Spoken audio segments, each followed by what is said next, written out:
What are we doing here? And where are we gonna go? It's like we just woke up one morning and then it's welcome to the show. Don't ask any questions, just go with the flow. Make as much money as you can and try your best not to get broke.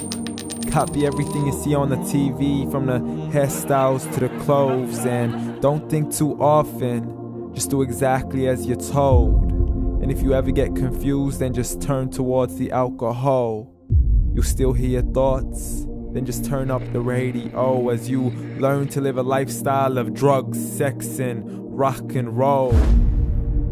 But in all honesty, I just need to know, is there more to the cycle than growing and getting old? Living and dying just to leave behind a happy home and a whole lot of property that somebody else is going to own. I just really need to know before the casket's closed, 'cause I'm not willing to gamble with my soul, nor am I ready to take any chances. These are just simple life questions and I'm just searching for some answers. Like, what are we doing here? And what is our purpose? How did we get here, and who made us so perfect? And what happens once we go, or is this world all really worth it?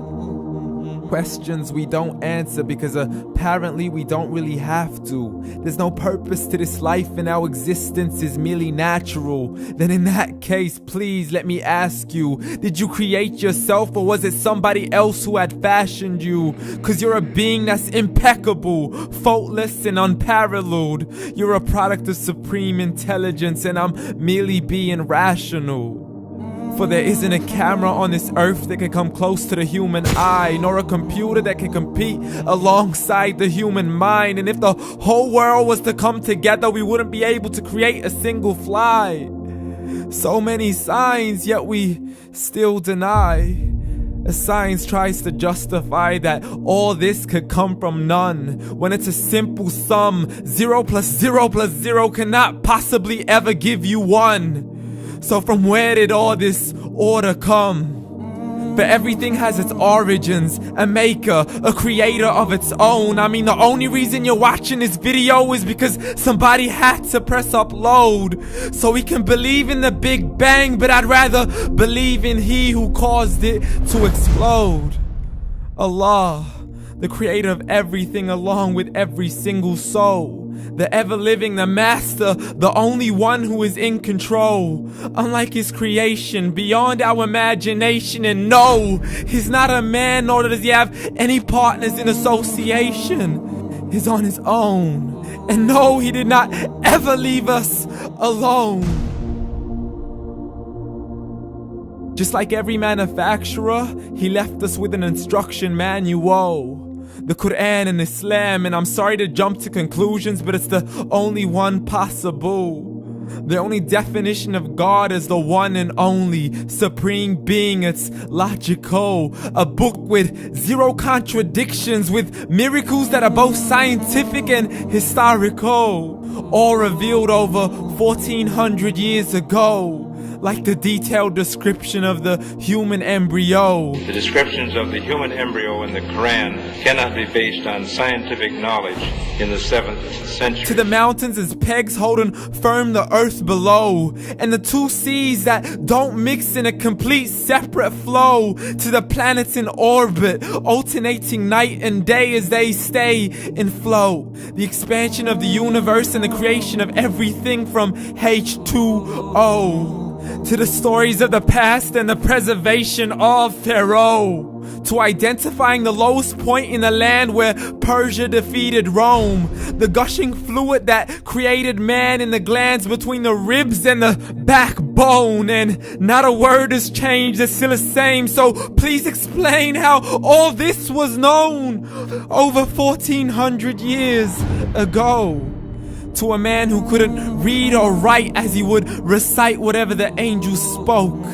And if you still don't believe, please try to come up with something that's even close. But you can't, so we took God as a mockery and his messengers as a joke. Muhammad could not read or write. How somebody who can't read or write gonna start a religion? Dismiss these scriptures as legends and tales of the ancient folk as we live life according to our whims, desires, and hopes. Saying this life is the only home we will ever know. We will live then die, then simply turn to bones. YOLO! Correction, after the grass dies, the rain arrives and it regrows, and Allah promises to do the same thing to your very soul and bring you back from your very fingertips to your toes, as the all-seeing supreme being watches us so close, and we are surely being tested in our wealth, our health, and our self, and everything that we've been blessed with. So believe, for we will surely be resurrected and be brought back to our Lord and account for every single deed as He hands us our books and orders us to read. From the bad to the good and everything in between. You yourself are sufficient for your own accountability, so don't be mad at me. You are the one who thought He wouldn't come back to me. I gave you a whole life long to search after me, but you were busy in all that which was temporary, so read. And glad tidings to all those who believed, and if you disbelieve, read. And don't let that day be the first day you find out what your life really means. Read.